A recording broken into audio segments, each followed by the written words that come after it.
Is your kingdom constantly under attack by curses, dark magic, questionable royalty, and random old women carrying dangerous knitting equipment? Well, congratulations, sweetheart. You may be living inside a medieval horror story. Introducing the fairy tale safety system. Medieval protection for modern problems. For centuries, royal families ignored every warning sign imaginable. Mysterious fairy shows up uninvited. Hey, let her in. Ancient prophecy about a spindle? Nah, what's the worst that could happen? Strange prince climbing through enchanted death thorns? Sounds romantic. Fantastic decision-making process, by the way. With the fairy tale safety system, you can finally protect your kingdom from centuries of catastrophic fairy tale stupidity. Our professional spindle detection technology, TM, immediately alerts your castle staff when suspicious knitting activity is detected within 500 yards. Warning. Warning.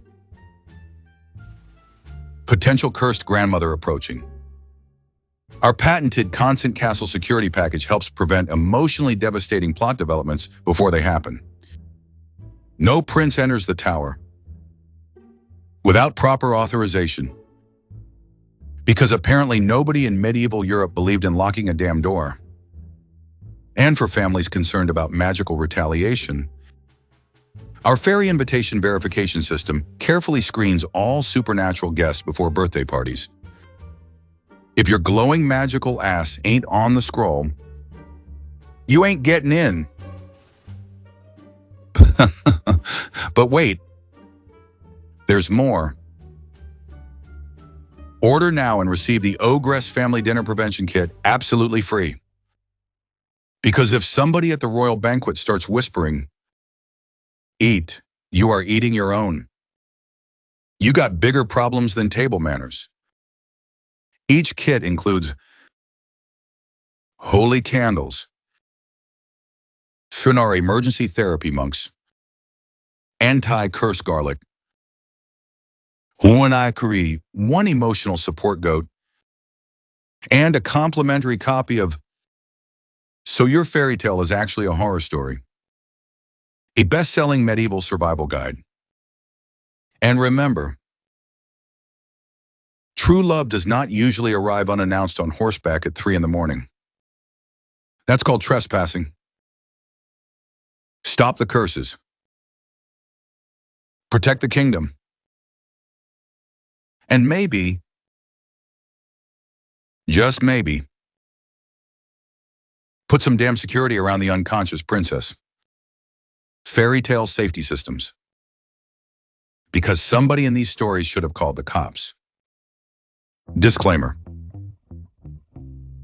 The following documentary contains ancient demons, Bronze Age metallurgy, psychological trauma, medieval sexual politics, industrial capitalism, magical name curses, and at least one tiny screaming man exploding into the earth because somebody finally called him by his government name. Viewer discretion is advised. This program is intended for educational, historical, and existentially uncomfortable purposes only. Pizzaverse Studios does not recommend making deals with goblin-looking night creatures, trusting kings, giving strangers your firstborn child, or entering any economic system requiring 14-hour shifts beside a textile machine. Any resemblance between Rumplestiltskin and toxic employers, manipulative family members, exploitative governments, pyramid schemes, internet cult leaders, live stream drama channels, or that one guy who says, "Trust me, sweetheart," before ruining your life, is purely coincidental. Probably. This documentary may contain generational trauma, historical rage, ancient symbolism, suspicious little men, emotional damage disguised as folklore, and enough unresolved human suffering to power a Victorian factory. Remember, fairy tales were never written to comfort you. They were written to warn you. Rumplestiltskin. The 4,000-year secret hidden inside the fairy tale. A Pizzaverse Studios documentary. A Palermo Productions original. Created by Bambi Palermo. Written by Bambi Palermo. Narrated by Vincent DiPrio. Research and historical breakdown. The Pizzaverse Social Club. Special thanks. Everybody who survived childhood fairy tales and later realized, hold on a second, this is actually horrifying. Everyone knows Rumplestiltskin. The strange little man who spins straw into gold. The desperate girl trapped in a tower. The impossible bargain. The secret name that destroys the monster. But what if I told you this story is older than most civilizations? Older than Germany, older than Christianity, older than Rome. What if this isn't really a fairy tale at all? What if Rumplestiltskin is actually a 4,000-year-old survival manual, rewritten over generations by societies trying to explain exploitation, power, greed, technology, and fear? Because hidden inside this story is the same warning humanity keeps repeating over and over again. There is always a force promising miraculous transformation, and it always wants something in return. This is not the story of a funny little goblin. This is the story of power itself. The story you thought you knew. Every generation hears the story the same way. A strange little man, a frightened girl, a king obsessed with gold, a magical spinning wheel, a secret name. Simple. Almost childish. That's how fairy tales survive. They disguise themselves as harmless bedtime stories while carrying something much older underneath. Like old ruins buried beneath newer cities, every retelling covers over ancient fears that never fully disappeared. And Rumplestiltskin may be one of the oldest examples we have. Because underneath the nursery rhyme surface, this is not a comforting story at all. It's a story about impossible labor, about exploitation, about power, about desperation, and about a young woman trapped inside a system designed by men more powerful than she is. The story begins with a lie. A miller, poor, ambitious, and desperate to impress authority, boasts that his daughter can spin straw into gold. Think about how insane that statement actually is. He doesn't say she's kind. He doesn't say she's intelligent. He doesn't say she's brave. Her value is immediately framed through production, through output, through her ability to generate wealth, and he lies about it. Why? Because throughout history, poor men have always tried to leverage women as economic assets inside systems they themselves could not control. The king hears the rumor and reacts exactly the way powerful people often react when they hear about infinite profit. Not with curiosity, with greed. He drags the girl into a tower chamber piled high with straw and gives her an impossible command. Turn this worthless material into gold by morning or die. That's the real engine of the fairy tale. Not magic. Coercion. The daughter is not invited into opportunity. She is cornered into survival. And notice something important. The king never asks whether the story is true. Because people in positions of power often do not care whether expectations are realistic. They only care whether results appear. The room itself matters too. Locked away, alone, at night. This isn't a whimsical fantasy environment. It's psychological imprisonment. The spinning room becomes one of the oldest recurring symbols in folklore, the isolated chamber where impossible labor is demanded from women under threat of punishment. And then he appears. Not with thunder, not with fire, not as some towering demon king, but as something small, crooked, strange, almost ridiculous. Rumplestiltskin enters the story the way real danger often enters human life, not looking terrifying at first glance, but deeply wrong in a way the mind immediately recognizes. And he offers exactly what systems of desperation always produce: a deal. That's what makes him frightening, not because he uses violence, because he understands leverage. The girl is trapped between impossible authority and supernatural negotiation. She cannot complete the task herself, so she bargains. First the necklace, then the ring. Each payment strips away another piece of identity, status, and security. And by the third night, there is nothing left except the most horrifying currency imaginable, her future child. That moment is the true heart of the tale. Not the spinning, not the gold, not even the magic. The contract. Because the story understands something ancient and deeply human, exploitation becomes most dangerous when survival forces people to sacrifice tomorrow in order to survive today. The girl agrees because she has no meaningful choice, and that distinction matters.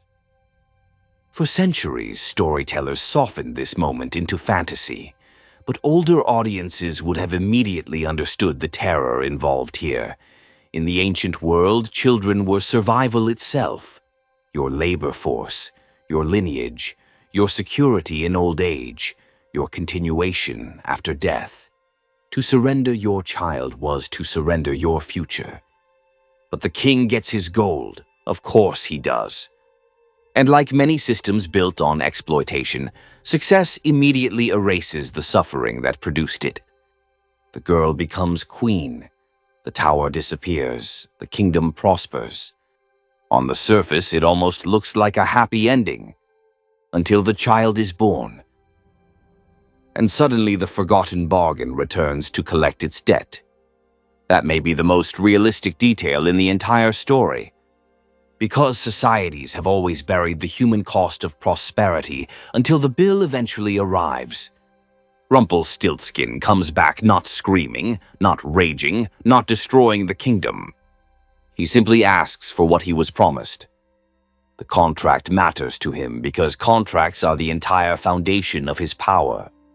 And when the queen collapses in grief, the creature offers one final loophole. If she can discover his true name within 3 days, she may keep the child. Modern audiences hear this as random fairy tale logic. Ancient audiences would have heard something very different. Because across countless early civilizations, names were not just labels. Names were believed to contain essence, authority, identity, power. To know the true name of something was to gain control over it. The queen sends messengers across the land collecting names desperately, almost like assembling pieces of hidden knowledge. And finally, on the last night, the answer arrives. Rumplestiltskin. The moment she speaks the name aloud, everything changes. The creature loses control instantly. In some versions, he screams. In others, he tears himself apart. In others, he drives himself into the earth in pure rage.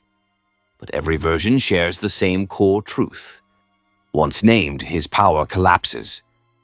And that's the detail that survived 4,000 years. Not the spinning wheel, not the tower, not even the gold. The naming. The story insists over and over again that unnamed power is invincible, but identified power can be defeated. And that idea would survive every civilization the story passed through. Bronze Age metalworkers, Egyptian priests, medieval peasants, industrial factory laborers, modern psychologists. Every generation rewrote the details. but they all preserve the same warning. There is always something operating in the dark, demanding impossible labor in exchange for survival. And the first step toward freedom is learning its true name. The Bronze Age origin. Before spinning wheels, there was fire. To understand Rumplestiltskin, we have to travel backward farther than most people realize. Far beyond medieval Germany. Far beyond castles and kings. Far beyond spinning wheels. Back to the Bronze Age. 4,000 years ago, somewhere between the Tigris and Euphrates rivers, an old story is already taking shape beside a fire. But it doesn't look like the version we know. There is no tiny man hopping around a spinning wheel. No fairy tale castle. No golden-haired princess trapped in a tower. Instead, there is smoke. Fire. Stone. And men working miracles in darkness. Imagine standing in an ancient settlement around 2000 BC. Mud brick walls. Reed roofs. Animal hides stretched across wooden frames. The smell of river water and ash hanging permanently in the air. And somewhere beyond the edge of the village, hidden away from ordinary people, something terrifying is happening inside a forge. Because metallurgy, the act of pulling metal from stone, looked supernatural to the ancient world. And honestly, you can understand why. Gray, worthless rocks disappear into fire, and glowing metal emerges. To us, it's chemistry. To them, it looked like sorcery. The first smiths were not treated like ordinary craftsmen. They occupied a strange place in early societies, essential but feared. Communities depended on them for tools, weapons, farming equipment, jewelry, survival itself.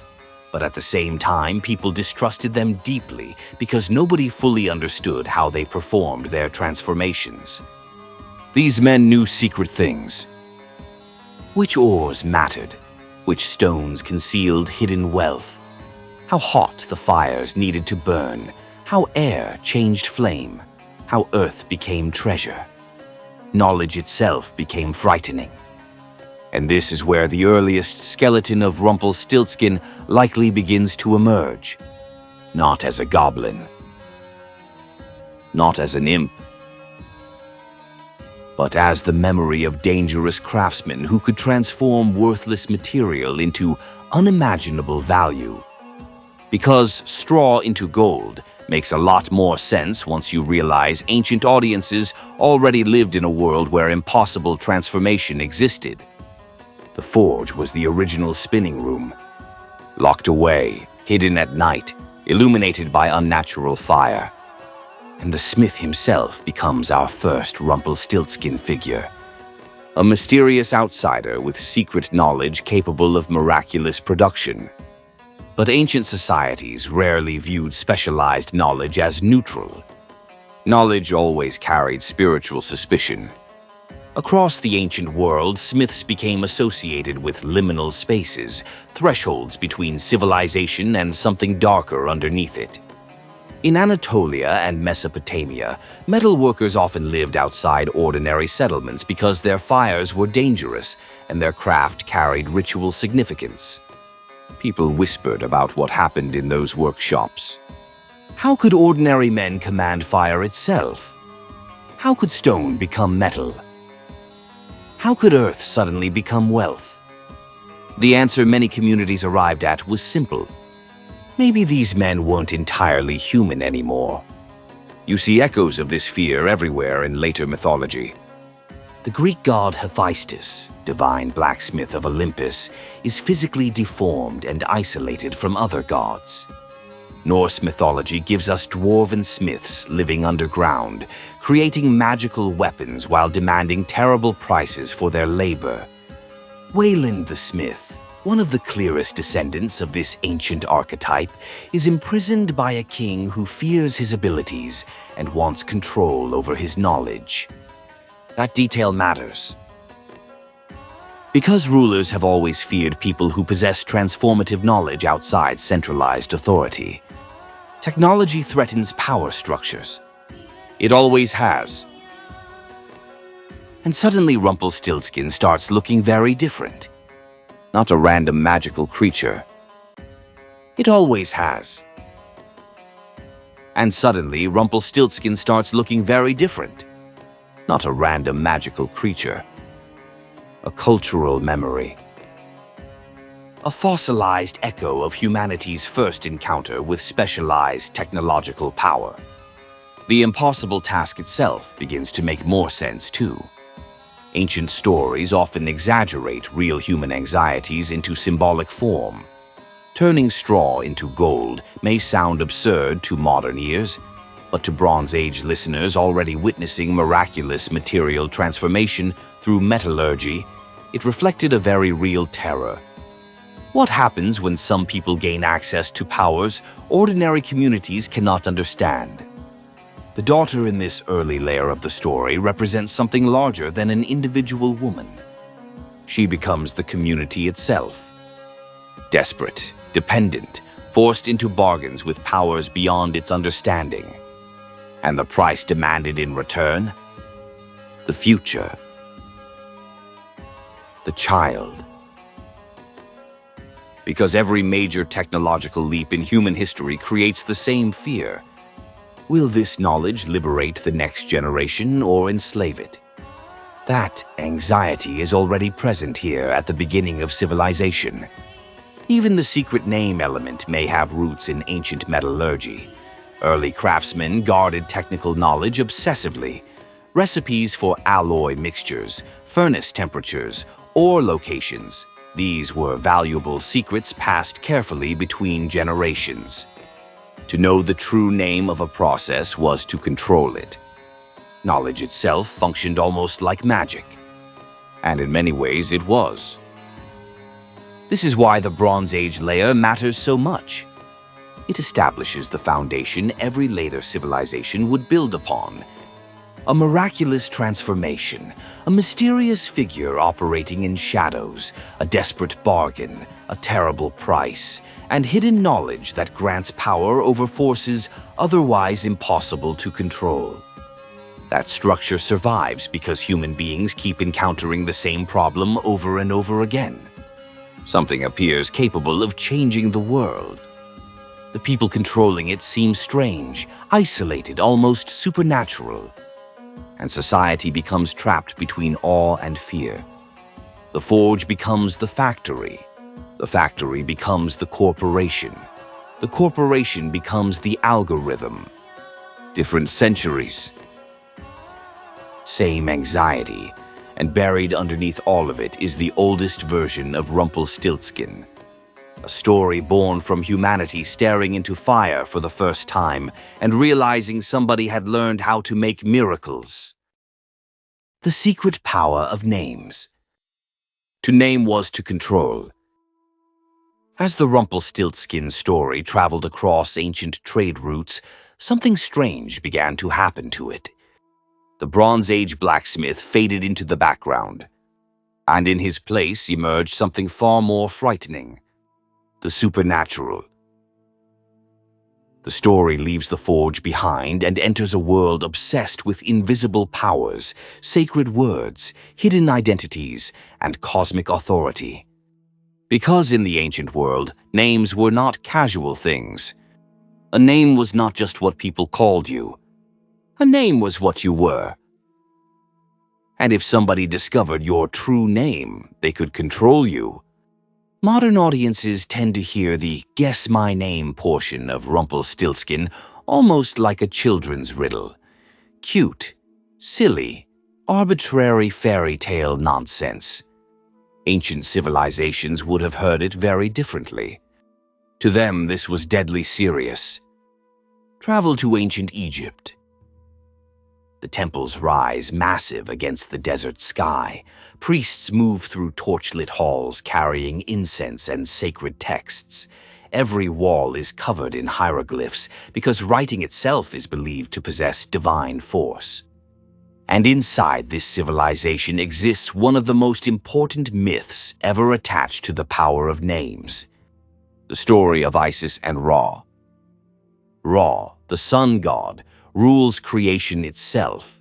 His power is absolute. But Isis, brilliant and ambitious, understands something critical. No being is truly invincible if its hidden name can be discovered. So she devises a plan. According to the myth, Isis gathers dust from the earth and mixes it with the saliva of Ra himself. From this she forms a serpent, a creature carrying the essence of the god it is meant to attack. The serpent bites Ra. Immediately, the poison spreads through his body. The sun god collapses in agony. The creator of the universe screams helplessly while lesser gods panic around him. But Isis refuses to heal him, not until he reveals the one thing he has hidden since the beginning of time: his true secret name. Finally, writhing in unbearable pain, Ra whispers it into her ear. And the instant he does, the balance of power changes forever.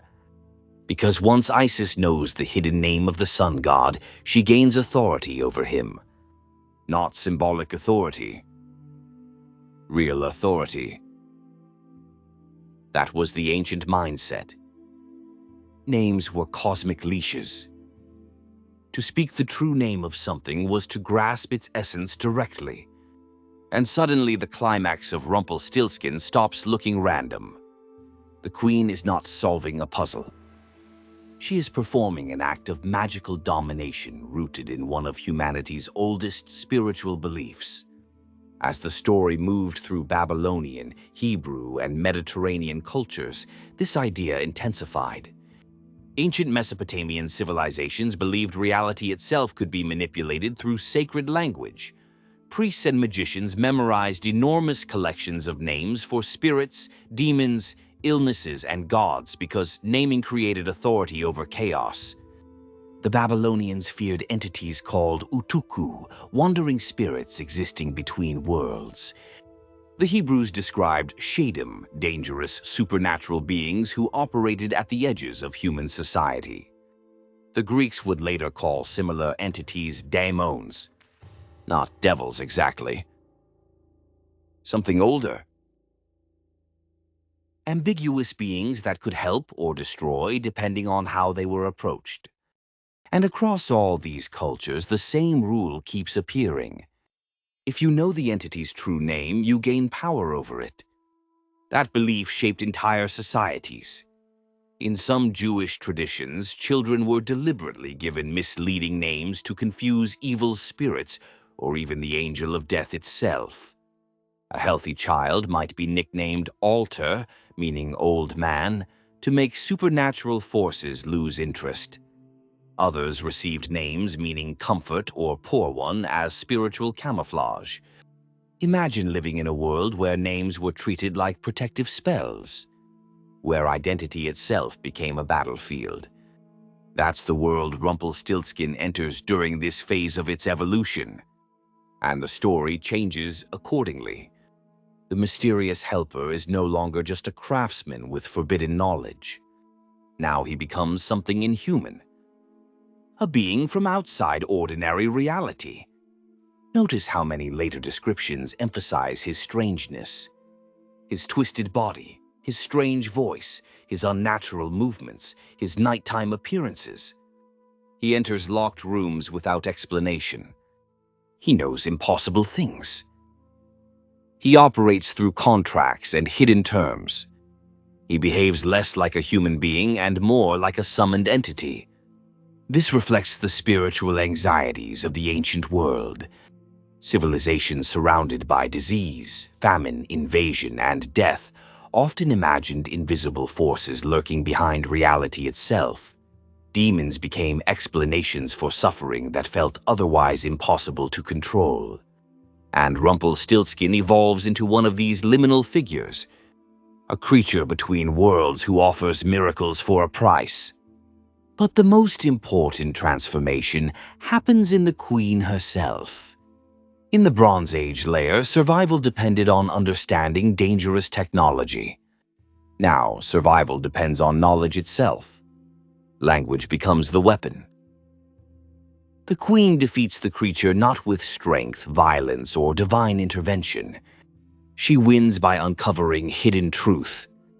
That's profoundly important, especially for a story centered around a woman inside patriarchal societies where physical power belonged overwhelmingly to men. The fairy tale quietly preserves a radical idea. Knowledge can overturn domination, even supernatural domination. And this explains why the true name concept survived for thousands of years. Because psychologically it reflects something deeply human. Unnamed fear becomes infinite. The thing hiding in darkness always feels larger than the thing understood clearly. Ancient people experienced this spiritually. Modern people experience it psychologically. But the mechanism is identical. The unknown controls us because we cannot define it. Once identified, its power weakens. That's why the climax still works today. Not because modern audiences literally believe names hold magical force, but because the emotional logic remains true. The moment something hidden becomes visible, its spell begins to break. And this ancient layer of Rumplestiltskin preserves that lesson with terrifying precision. The demon only loses once somebody learns exactly what it is. Not before. Never before. Which means this story was already teaching humanity something essential thousands of years ago. Power survives best in secrecy, and truth begins with naming. The medieval nightmare. Marriage, power, and transaction. By the Middle Ages, Rumplestiltskin had traveled across centuries of war, migration, trade routes, collapsing empires, and oral storytelling. And now the story changes again. Because medieval Europe had its own horrors to add. The ancient forge disappears further into myth. The demonic symbolism remains. But now the tale absorbs the anxieties of feudal society, a world where your survival depended entirely on the whims of powerful men. And suddenly the story becomes disturbingly grounded. Picture a medieval German village sometime around the 1300s. Narrow, muddy roads. Rotting wood homes pressed together against brutal winters. Smoke pouring from chimneys into gray skies. Church bells ringing across fields worked by exhausted peasants who will never own the land they die on. This is not a world of freedom. This is a hierarchy. God above kings. Kings above nobles. Nobles above peasants. Men above women. Everybody trapped beneath someone else. And inside this rigid system, the Rumplestiltskin story begins reflecting the brutal economics of survival. The miller himself changes meaning during this era. Modern audiences imagine him as a harmless old peasant. But in many medieval towns, millers occupied an uneasy social position. They controlled grain processing, one of the most essential resources in society, and were often viewed with suspicion. People accused millers constantly of cheating measurements, skimming grain, manipulating prices, exploiting the poor. The medieval imagination saw them as ambitious opportunists hovering awkwardly between peasant and merchant classes. And that detail matters. Because the story begins with upward social ambition. The miller lies about his daughter not simply out of pride, but because medieval society rewarded proximity to power even when it destroyed ordinary people in the process. One conversation with a king could elevate your family forever or annihilate it overnight. That fear saturates the story. The king himself only truly emerges in this medieval layer. And he is important because medieval kings were not abstract authority figures. To ordinary people, they were terrifying. Absolute rulers capable of imprisonment, execution, confiscation, forced marriage, military conscription, all through divine right. The king in Rumplestiltskin behaves exactly like feudal authority behaves. He hears a rumor about wealth and immediately turns a woman into property. Notice how quickly the daughter loses all agency. She is transported, locked away, ordered to produce value, threatened with death if she fails. This isn't fantasy anymore. This is feudal labor logic wearing fairy tale clothing. And the spinning room itself takes on a darker meaning in medieval Europe because spinning was overwhelmingly associated with women's domestic labor. For centuries, spinning thread was one of the primary economic contributions available to women. It was repetitive, exhausting, time-consuming work performed endlessly inside the home. The image of a woman trapped overnight producing impossible quantities of material would have felt horrifyingly familiar to medieval audiences. And then there's Rumplestiltskin himself. This is where the story develops its most uncomfortable undertones. In 1577, writer Johann Fischart references a children's game known as Rumpelstilt, involving a strange, limping figure who barges into homes demanding things from frightened participants. But the joke wasn't innocent. Like many medieval folk traditions, it carried crude sexual undertones adults understood perfectly well while children remained oblivious. Even the name itself likely carried associations with wrinkled, awkward, distorted male anatomy. Grotesque humor was everywhere in medieval Europe, especially surrounding bodies, reproduction, and sex. And once you recognize that context, the story becomes much more disturbing. Because now Rumpelstiltskin's 3 nighttime visits start reading less like magical encounters and more like symbolic violations. A young woman isolated in a locked room. A strange male figure entering privately at night. A transactional exchange escalating each encounter. Payment demanded for making gold. And eventually, the demand for a child. The medieval audience would have recognized exactly what kind of anxieties this reflected. Marriage itself was often transactional. Women's bodies functioned as economic assets inside political and family arrangements controlled by men. Producing children, especially heirs, was considered obligation as much as love. The fairy tale quietly encodes the terror of that system. And suddenly the phrase, making gold, becomes deeply sinister. Because in parts of medieval German folklore, references to gold production occasionally carried euphemistic associations with fertility, conception, and reproduction. Rumpelstiltskin no longer simply creates wealth. He becomes tied to the terrifying reality that women's reproductive futures were often negotiated by others.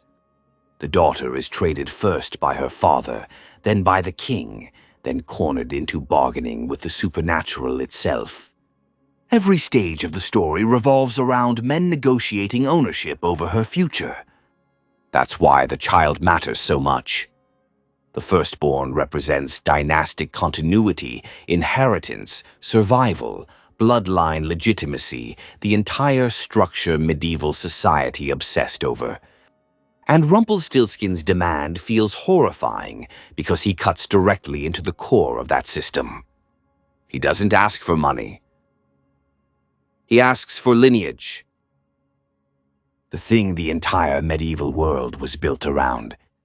And yet, despite all this darkness, the story still preserves one critical idea from its older versions. Knowledge remains the only escape. Not strength, not rescue, not morality. Knowledge. The queen survives because she learns something hidden. And that matters enormously in a society where women often possessed very little formal power. Fairy tales frequently allowed women forms of intelligence denied to them publicly in real life: intuition, observation, secret knowledge, social cunning. The queen defeats the creature through information gathering. She sends messengers, collects names, studies hidden truth. She becomes an investigator inside her own nightmare. And when she finally speaks the name aloud, the medieval world hears something very specific happening. The powerless person has identified the force exploiting them. That moment threatens every oppressive structure, because feudal power depended heavily on the idea that hierarchy was natural, unquestionable, eternal. But Rumpelstiltskin quietly suggests something dangerous underneath its fairy tale surface. Systems of domination survive only while they remain mysterious. Once exposed clearly, their spell weakens. And that lesson would become even more explosive when Europe entered the Industrial Revolution. Because soon the spinning wheel itself was about to disappear. And the fairy tale would once again reinvent itself around a brand new form of human exploitation. The factory replaces the forge. The Industrial Revolution rewrites the story. By the late 1700s, Europe begins changing faster than at any other point in human history. Villages swell into cities. Smoke floods the sky. Machines replace hands. And the old world starts dying loud. For thousands of years, human labor had remained mostly recognizable. A blacksmith looked similar to his ancestors. A farmer still used the same basic rhythms as generations before him. Women spun thread inside cottages much the same way medieval women had done centuries earlier. Then the machines arrived. And suddenly, humanity no longer controlled production. Production controlled humanity. This is the moment Rumpelstiltskin mutates again. Because now the spinning wheel becomes something entirely different. Not domestic labor. Industrial labor. And the fairy tale transforms into a nightmare about capitalism itself. Walk through a German village in 1750 and spinning is everywhere. You hear it constantly. The soft rhythm of wheels turning inside homes. Women working while children sleep nearby. Thread hanging from wooden beams. Conversation and songs blending into repetitive motion. Spinning was difficult work, but it belonged to the household. A skilled spinner could contribute economically to family survival. Some women even earned independent income selling thread or textiles. The word spinster originally wasn't an insult. It meant a woman with productive skill. A woman who could sustain herself. That matters because Rumpelstiltskin centers entirely around spinning labor. Even in earlier versions, the wheel symbolized women's economic function inside society. But industrialization destroys that world. Factories centralize production. Machines accelerate output beyond human capability. And suddenly centuries of domestic labor become obsolete almost overnight. By the early 1800s, textile mills dominate entire cities. Manchester, Leeds, the Ruhr Valley. Gigantic buildings roar with mechanical violence 24 hours a day. The air inside is thick with dust and oil. Children crawl beneath dangerous machines because adults are too large to fit. Fingers are crushed. Hair gets caught in spinning mechanisms. Women stand for 14 hours operating equipment they do not own, while factory owners accumulate fortunes beyond imagination. And now Rumpelstiltskin begins to look less like a goblin and more like the industrial system itself. Think about it. A mysterious force capable of impossible production, turning worthless material into enormous wealth, demanding escalating sacrifice in return, operating through exploitative contracts, consuming generations. That is industrial capitalism in fairy tale form. The old supernatural fears merge seamlessly with modern economic terror. because factories felt supernatural too. To rural populations entering industrial cities for the first time, mills looked monstrous. Massive iron structures powered by steam and flame, producing endless rivers of fabric faster than human beings could comprehend. The machine becomes the new forge. And just like the Bronze Age smiths, the people controlling these systems seemed to possess almost magical power over transformation itself. Except now the miracle belonged to corporations, not communities. The daughter's impossible task also changes meaning during this period. In earlier eras, spin straw into gold represented magical transformation. Now it mirrors industrial production quotas. Produce more, work faster, meet impossible expectations, or starve. The king's threat suddenly resembles factory discipline. Workers during the Industrial Revolution lived under constant economic coercion. If you failed production demands, there was no safety net waiting for you.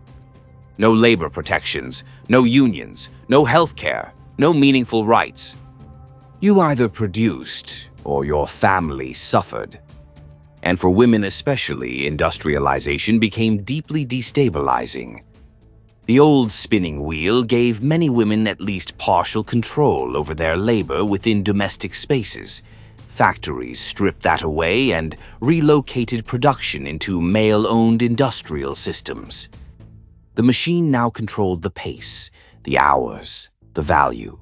The worker became an extension of industrial machinery itself. That's why the child becomes even more horrifying in this version of the story. The firstborn no longer symbolizes only lineage or dynastic inheritance. Now it represents generational debt, the inheritance of poverty, the way entire bloodlines became trapped inside industrial exploitation. Children born into factory families frequently entered the same labor systems almost immediately. 8-year-olds worked textile mills. 10-year-olds cleaned machinery. Entire generations disappeared into repetitive labor cycles that enriched owners while destroying workers physically and psychologically. Rumplestiltskin's bargain suddenly becomes terrifyingly modern, short-term survival purchased through long-term sacrifice. And that's the defining psychological structure of industrial capitalism. The present consumes the future. The daughter agrees to the bargain because she is cornered by impossible circumstances. Factory workers throughout Europe faced identical choices constantly. Take the dangerous job, accept the exploitative wages, sacrifice health, sacrifice childhood, sacrifice tomorrow. Or die. The fairy tale survives because the emotional structure never stopped being relevant. And this is the exact historical moment when the brothers Grimm begin collecting folklore. Jacob and Wilhelm Grimm are not wandering through some timeless magical Germany. They are living through industrial upheaval, national identity crises, economic transformation, urbanization, the collapse of old traditions. The world around them feels unstable and frightening, and suddenly preserving old stories becomes politically important. Not merely culturally important. Politically important. Because folklore becomes a tool for defining national identity in a rapidly industrializing world. The Grimms are not simply recording fairy tales. They are constructing a moral mythology for modern Germany, which explains why their version of Rumpelstiltskin grows harsher, cleaner, more morally absolute than many earlier oral traditions. Industrial societies demand discipline, obedience, clear categories of good and evil. And so the fairy tale adapts once again. The strange little trickster who once escaped laughing in older folk versions is about to become something much darker. Something that cannot merely lose. Something that must be violently destroyed. Because the modern world was becoming obsessed with purification itself. And the brothers Grimm were about to rewrite the ending accordingly. The Brothers Grimm changed the ending. The violence was added later. Most people imagine fairy tales as ancient, untouched things. Stories drifting unchanged through centuries like little magical time capsules. But that's not how folklore works. Stories evolve because human beings rewrite them constantly to match the fears, politics, and moral systems of their era. And few people shaped that process more aggressively than the Brothers Grimm. Jacob and Wilhelm Grimm are often remembered as harmless collectors of children's stories, two dusty academics wandering through Germany, writing down quaint little folk tales beside candlelight. That image is nonsense. The Grimms were editors, nationalists, cultural architects, and in many ways they were trying to build the psychological foundation of modern Germany through folklore itself.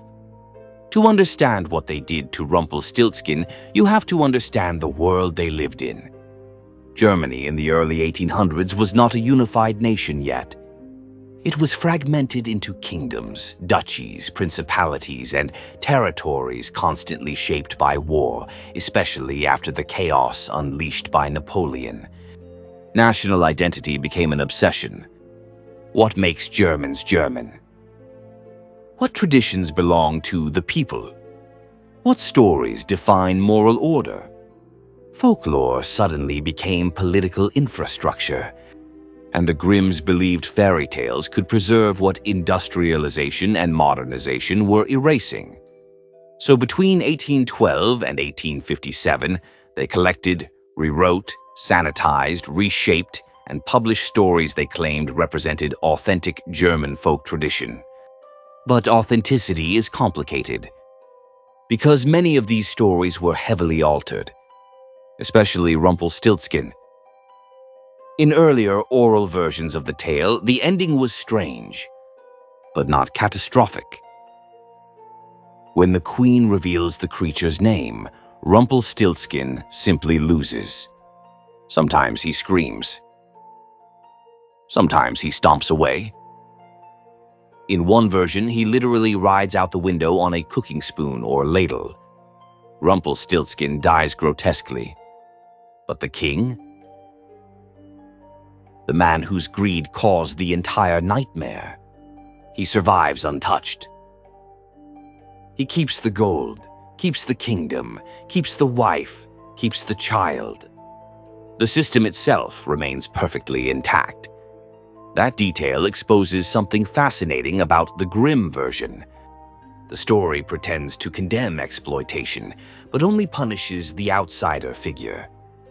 The supernatural intruder becomes the sole embodiment of evil, while institutional power escapes accountability entirely. That's not accidental. 19th century nationalism depended heavily on identifying threats outside the social order, rather than critiquing the order itself. The dangerous thing becomes the strange thing, the foreign thing, the abnormal thing, the creature living at society's edges. Meanwhile, kings, authority, patriarchy, and hierarchy remain fundamentally legitimate.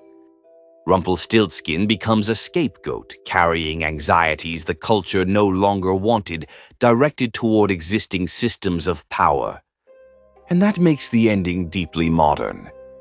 Because modern societies constantly personalize systemic problems into symbolic villains. One monster, one outsider, one deviant figure blamed for tensions actually created by much larger structures.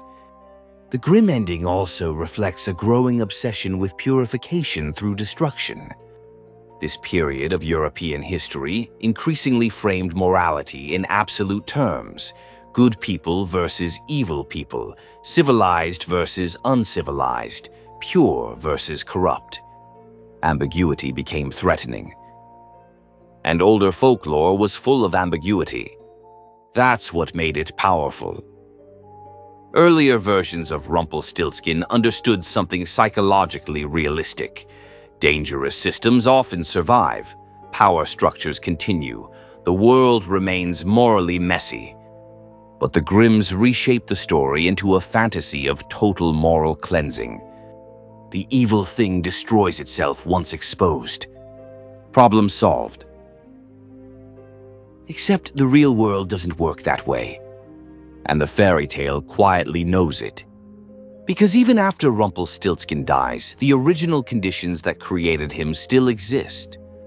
The king remains greedy. The hierarchy remains intact. Women still function inside transactional systems. Power still demands impossible production.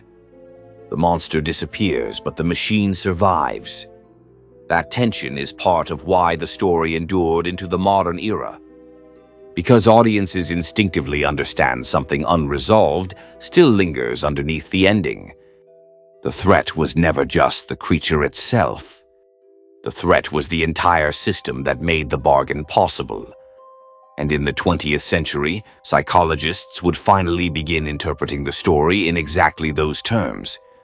Not as a tale about an external demon, but as a map of the human mind itself. The psychological shadow. The monster inside the human mind.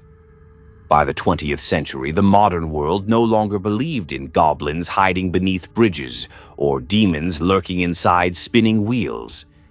At least officially. Science had replaced superstition. Industry replaced folklore.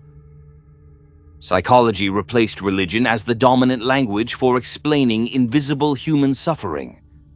But something strange happened. The fairy tales refused to die. Because even after modernity stripped away belief in literal magic, people still recognized themselves inside these stories. Especially Rumpelstiltskin. And that's where psychology enters the tale. Not to destroy its meaning, but to uncover the final layer hidden underneath every version that came before. In the early 20th century, Swiss psychologist became fascinated by myths and fairy tales because he believed they preserved recurring patterns buried deep inside the human mind. He called these patterns archetypes. Universal symbolic structures appearing across cultures regardless of geography or religion. And when Jungian thinkers examined Rumpelstiltskin, they recognized something immediately. The creature behaves exactly like what Jung called the shadow. The shadow is not evil in the comic book sense. It's the hidden part of ourselves we refuse to acknowledge.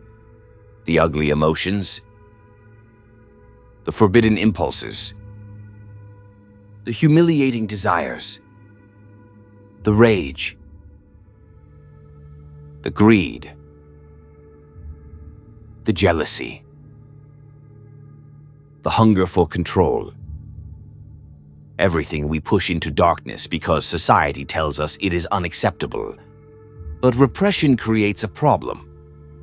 What remains unnamed gains power. And suddenly Rumpelstiltskin transforms yet again. No longer blacksmith, no longer demon, no longer medieval predator. Now he becomes psychological reality itself. The thing hiding in the locked room of the mind. And notice how perfectly the story fits this interpretation. The king represents impossible external pressure, the crushing demands society places upon the individual. Produce more, achieve more, become more valuable, generate success no matter the emotional cost. The miller represents social ambition and ego-driven desperation. The part of ourselves willing to exaggerate, perform, or sacrifice authenticity in pursuit of status. The daughter becomes the conscious self trapped between impossible expectation and hidden emotional forces she does not fully understand. And Rumpelstiltskin? He emerges from darkness precisely when desperation reaches its peak. That's how the shadow works psychologically. It appears strongest when people feel powerless. And the bargains it offers are always seductive. I can solve your problem. I can save you. I can help you survive. But the price escalates gradually. First something small. Then something personal. Then eventually the future itself. That structure mirrors addiction almost perfectly. Substance abuse, workaholism, toxic relationships, compulsive behavior. The shadow always begins by appearing useful, helpful even, until eventually it starts demanding pieces of your identity in exchange for continued survival. And modern trauma psychology discovered something even more fascinating. Unacknowledged trauma behaves exactly like Rumpelstiltskin. The thing nobody names gains immense psychological authority. Families organize themselves around silence. Entire generations avoid speaking openly about abuse, addiction, violence, neglect, grief, shame. And what remains hidden begins controlling behavior from underneath conscious awareness. The unspoken becomes tyrannical. Modern therapists encounter this constantly. A family destroyed by alcoholism nobody discusses openly. A childhood trauma treated like it never happened. A cycle of violence passed between generations without language capable of confronting it directly. These become psychological Rumpelstiltskins, invisible forces demanding payment while operating in darkness. And here's the terrifying part. The story already understood the solution thousands of years before modern psychology developed clinical terminology for it. Name the thing. That's it. That's the entire climax. Not kill it, not suppress it, not pretend it doesn't exist. Name it. Because psychologically, naming creates boundaries around fear. Trauma researchers now understand that language itself helps regulate overwhelming emotional experience. Once pain becomes speakable, definable, communicable, it stops operating as infinite terror inside the nervous system. The unknown becomes known. The shadow becomes visible. The monster shrinks. And this explains why Rumpelstiltskin still resonates so strongly in modern culture, even when audiences no longer believe in literal supernatural beings. Because the emotional structure remains painfully true. Every society creates shadows. Every family creates shadows. Every individual creates shadows. The story survives because human beings still recognize the experience of feeling trapped by forces they cannot fully articulate. Impossible expectations, economic anxiety, shame, abuse, depression, addiction, identity itself. All of them function like hidden names waiting to be spoken aloud. And notice something extraordinary about the Queen's victory. She does not destroy Rumpelstiltskin through violence. She doesn't overpower him physically. She doesn't wait for a prince to save her. She survives through recognition, through understanding, through language. That's an astonishingly sophisticated psychological idea for a story whose roots stretch back 4,000 years. The tale repeatedly insists that awareness itself is transformative. Once the hidden thing is identified clearly, it loses the ability to dominate reality completely. And suddenly, every earlier version of the story clicks together at once. The Bronze Age feared dangerous technological knowledge. The ancient world feared supernatural contracts. The medieval world feared exploitation and coercion. The industrial world feared mechanized labor systems. The modern world fears invisible psychological damage. Different centuries. Same structure. Something hidden exerts power over human life until somebody learns how to identify it precisely. That's why Rumpelstiltskin never disappeared. Because every generation eventually encounters its own locked room, its own impossible demand, its own shadow waiting in darkness offering survival at a terrible price. And every generation must eventually face the same terrifying question. What is the true name of the thing controlling us? The real message of Rumpelstiltskin. Name the thing that controls you. After 4,000 years, Rumpelstiltskin leaves us with one unavoidable realization. Every civilization that touched this story recognized the same pattern. Something powerful appears offering transformation. It promises survival, wealth, security, status, escape. But hidden inside the bargain is exploitation.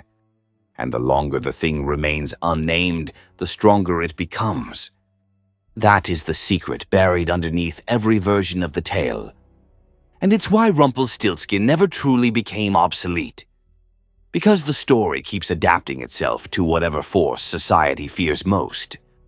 The Bronze Age feared secret technological power. The ancient world feared demons and sacred contracts. The medieval world feared forced marriage and feudal authority. The Industrial Revolution feared machinery and capitalist exploitation. Modern psychology fears invisible trauma and emotional repression. But all these layers coexist simultaneously. That's what makes the story extraordinary.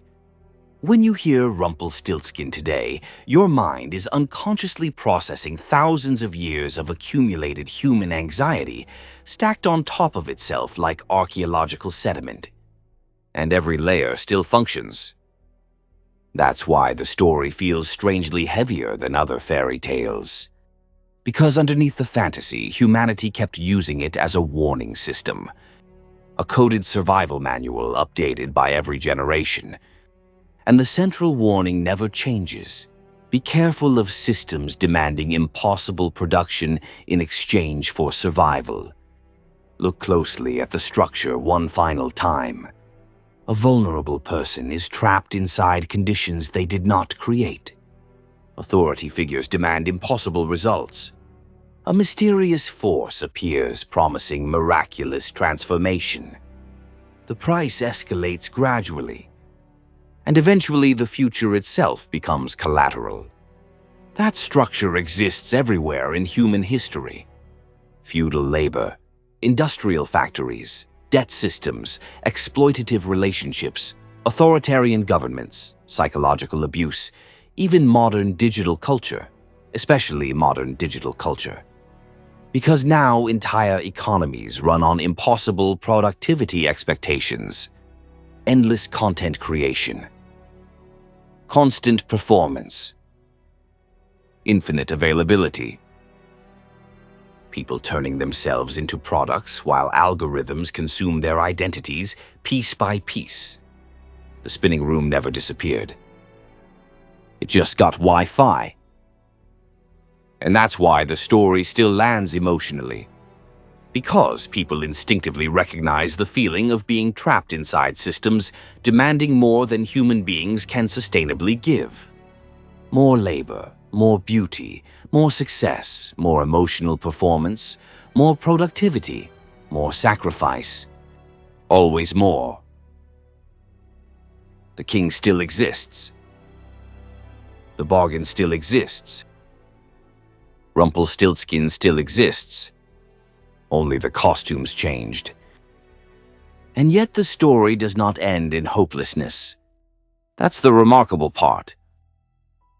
Because despite all its darkness, Rumpelstiltskin ultimately argues something deeply optimistic about human beings.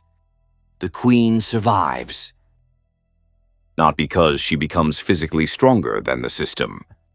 Not because somebody rescues her. Not because the world suddenly becomes fair. She survives because she learns how to identify the thing manipulating her. Knowledge becomes liberation. And that lesson survived every era because it keeps proving true. Psychologically, politically, socially. Unnamed fear expands infinitely. Unnamed abuse continues indefinitely. Unnamed systems hide comfortably behind confusion and complexity. But once people clearly articulate the mechanism controlling them, the spell weakens. History is full of examples. Workers naming exploitation, women naming abuse, trauma survivors naming violence, citizens naming corruption, communities naming propaganda, patients naming illness. Every major liberation movement in human history begins with language. First somebody says, "This thing exists." Then somebody says, "This thing has a name." And eventually enough people say, "We are no longer pretending this is normal." That's the moment power starts panicking. That's the moment Rumplestiltskin begins tearing himself apart. Because systems built on hidden exploitation rely heavily on confusion, silence, shame, and inevitability. The creature only appears invincible while operating in darkness. Once illuminated clearly, its authority fractures. And suddenly the final image of the story changes meaning completely. For centuries, audiences focused on the dramatic moment where Rumplestiltskin destroys himself in rage. But the truly important detail is simpler than that. The Queen speaks. That's the climax. A woman who began the story isolated, powerless, traded between authority figures like property, ends it by publicly naming the force that controlled her. Language becomes resistance. And that may be the deepest reason this tale endured for 4 millennia. Because human beings keep rediscovering the same terrifying truth. Power survives longest when people cannot describe it clearly. The moment exploitation becomes visible, the moment hidden systems become speakable, the moment fear becomes language, the machinery starts breaking down. That's the real secret hidden inside Rumplestiltskin. Not gold. Not magic. Recognition. 4,000 years of human beings leaving each other the same message over and over again across history, like a warning carved into stone. Learn the true name of what controls you. Speak it aloud. And watch the spell collapse. Rumplestiltskin was never just a fairy tale. Not really. Fairy tales survive because they attach themselves to fears human beings never fully escape. And for 4,000 years, this story kept evolving because every civilization that inherited it recognized the same pattern repeating in different forms. A force appears promising transformation. It offers survival, wealth, security, power. But hidden inside the bargain is exploitation. The Bronze Age saw that force in the forge. Ancient civilizations saw it in demons and sacred names. Medieval Europe saw it in marriage, kings, and inherited hierarchy. Industrial society saw it in factories and machines. Modern psychology sees it in trauma, repression, and the hidden machinery of the human mind. Different eras, different costumes, same structure. And maybe that's why the story still unsettles people even now. Because deep down, everyone recognizes the spinning room. That feeling of being trapped inside impossible expectations. Of being valued only for productivity. Of bargaining pieces of yourself away just to survive another day. That part never became outdated. The room just got modernized. Now it glows blue from phone screens instead of candlelight. Now the machines live inside algorithms instead of textile mills. Now people spin identity into content instead of straw into gold. But the emotional architecture remains exactly the same. And through all these centuries, the story preserved one final piece of survival knowledge humanity refused to let die. Unnamed power grows unchecked. Named power begins to weaken. That's the secret hidden underneath the entire tale. Not magic. Recognition. The Queen saves herself the moment she understands exactly what she's dealing with. Not before. Because once something can be spoken clearly, it can finally be confronted. That applies to tyrants, to systems, to addictions, to abuse, to fear itself. The story survives because human beings keep needing that reminder. And maybe that's why Rumplestiltskin never disappeared. Because every generation eventually encounters its own version of the creature lurking in the dark room, offering impossible solutions at impossible prices. And every generation has to learn the same lesson all over again. Learn its name. Speak it aloud.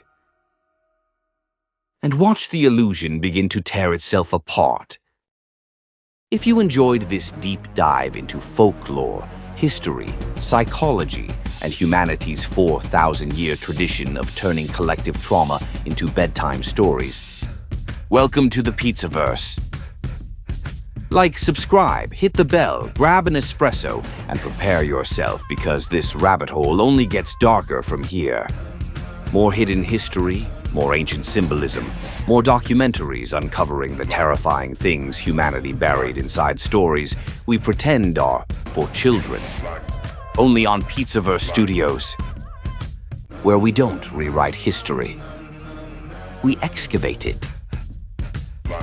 To everybody watching, thank you for supporting independent storytelling, independent research, and independent creators willing to stare directly into humanity's weird little psychological abyss and say, hey, maybe these fairy tales were trying to warn us about something. Seriously. The support means everything. Every comment, every share, every late-night viewer spiraling into existential dread at 2 a.m. because a tiny medieval goblin suddenly started making too much sense. That's family now. From all of us at Pizzaverse Studios, thank you for being part of the social club. And remember, if a strange little man shows up in the middle of the night offering unlimited wealth in exchange for vague future consequences, maybe read the contract twice.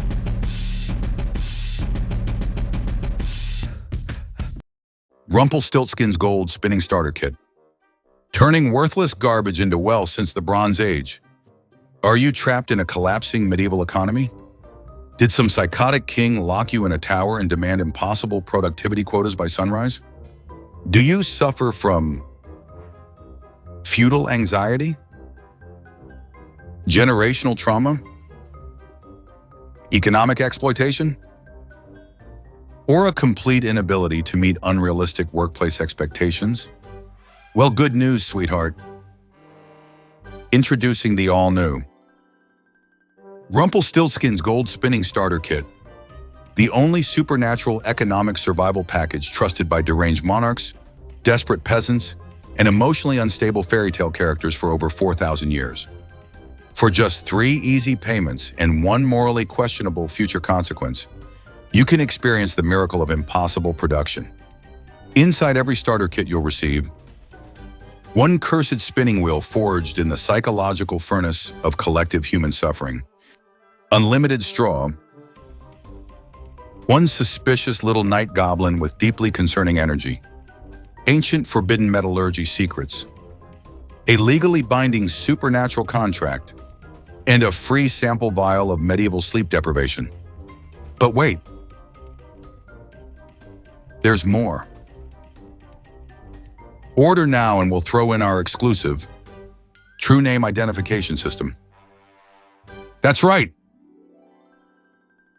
Simply uncover the hidden psychological structure controlling your life and watch the supernatural entity collapse into existential rage before your very eyes. Amazing. Users report naming: capitalism, trauma, narcissistic ex-boyfriends, exploitative labor systems, toxic live stream communities, and unresolved family damage. With incredible results, side effects may include enlightenment, industrial era despair, severe class consciousness, psychological breakthroughs, and tiny screaming men tearing themselves apart in your living room. And folks, let me tell you something. Other products promise transformation. But only Rumplestiltskin's gold spinning starter kit combines Bronze Age metallurgy, Egyptian name magic, medieval economic horror, and modern trauma psychology, all in one convenient cursed package. Still not convinced? Listen to these real customer testimonials. I traded away my firstborn and honestly, my Etsy store took off. Gertrude, Bavaria. I named the thing controlling me and suddenly my entire bloodline started going to therapy. Klaus, Frankfurt. 5 stars, terrifying experience. Anonymous medieval queen. So, don't wait. Because if history has taught us anything, it's that humanity absolutely refuses to stop making catastrophic bargains with mysterious little creeps offering financial opportunities. Rumplestiltskin's gold spinning starter kit. Because processing your trauma normally is for cowards. Straw not included. Firstborn child may be subject to collection. Offer void where exorcisms are prohibited. Pizzaverse Studios not responsible for demonic contracts, class uprisings, or supernatural workplace violations.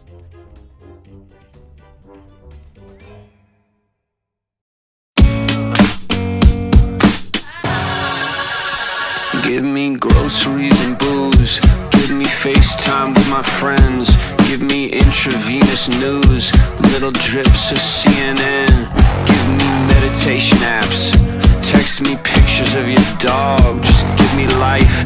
Give me peace. Give me noise. Someone give me fucking zen. Someone give me fucking zen. At least 6 feet. Dig my grave just as deep. I got sex on my mind all the time. Fuck, scrolling through the internet, time suck.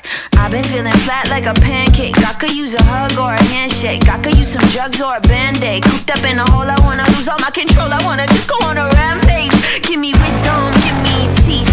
Give me vision, let me see. Give me courage to confess. Every night I text my ex. Give me girls. Give me boys, give me life, give me peace, give me noise. Someone give me fucking zen. Someone give me fucking zen. Give me fucking zen. I need something to avoid all of my fears and paranoia. Give me, someone give me fucking zen. Yeah. Give me an appetite, give me hope for the afterlife, or a reason to look past tonight. Give me happiness when I found the fame. Give me music that doesn't all sound the same. Give me something that I could look forward to. Give me humans that I could get closer to. You look down at me, but the next thing you know, it's you with the rent overdue. Give me a little bit of piece of your peace of mind. Give me a piece of yours, you'll get the peace of mind. Give me something to do when there's nothing to do, but when I get it, shit, I'll probably just fuck it up too. Give me 2 steps to the left. Give me 1 step to the right. Give me 1 dance with the volume at 10. And someone, anyone, give me fucking zen. Someone give me fucking zen. Give me fucking zen. I need something to avoid all of my fears and paranoia. Give me, someone give me hope for something better. Give me justice for my cries. Tell me we're all in this together, and if we're not, then tell me lies. Give me love, give me Wi-Fi, give me drugs, give me sky high, give me headspace, set my head straight, cut the dead